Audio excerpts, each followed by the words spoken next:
আজকে রুবি বড়ুয়া আর সুনমনি কাজ করে এসএসবি তে।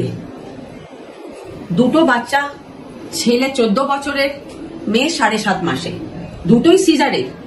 যেমন হয়, ছেলে হয়ে গেছে, মেয়ে হয়ে গেছে, চলো লাইগেশন করে নি। লাইগেশন হয়ে গেল।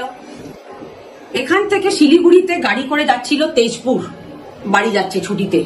হঠাৎ করে রোড অ্যাক্সিডেন্ট। রুবি ধরেছিল কোলে নিজের 7.5 মাসের মেয়েকে। মেয়ে দুর্ঘটনাতে গতি হয়।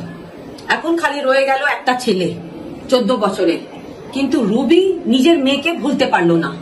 আজকে জুন মাসে মেয়ের মৃত্যু হয়ে খালি হয়েছে 6 মাস।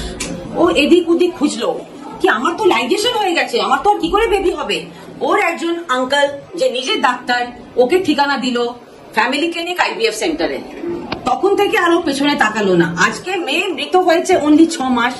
আজকে আমরা লেগে পড়লাম। আজকে ফার্স্ট টাইম IVF, রুবির দুটো যমজ বাচ্চা বসেছে। আমি বারবার ভিডিওতে বোঝাতে চাই যে একটা তো সময় নষ্ট করবেন না। একটা লাইগেশনের পরে কোনোদিন অপারেশন খোলাবেন না। অপারেশন খোলালে কোনোদিন বেবি হবে না।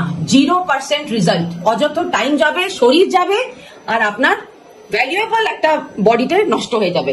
আসুন আমরা রুবির মুখে কিছু শুনে নি, ওর এখানকার ট্রিটমেন্টে কি অভিজ্ঞতা আর ওর মানসিকতাটা কিরকম ছিল। বলো রুবি। আমি বলতে চাই যে লাইগেশন করার পর কেউ খোলাবেন না, কারণ লাইগেশন খোলার পরে কোনো সাকসেস নাই। আমার মেয়েটা মারা যাওয়ার পর আমি ভাবিনি কখনো আমি মা হতে পারবো, কিন্তু এই ফ্যামিলি ক্লিনিক, শিলিগুড়ি ফ্যামিলি ক্লিনিকে এসে কবিতা মন্ত্রী ডক্টর, ওনার কাছে এসে আমি আমার মেয়েকে ফিরে পেলাম আবার।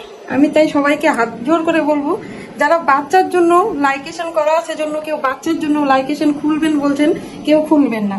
সবাই শিলিগুড়ি ফ্যামিলি ক্লিনিকে চলে আসুন আর বাচ্চা নিয়ে ঘরে যান।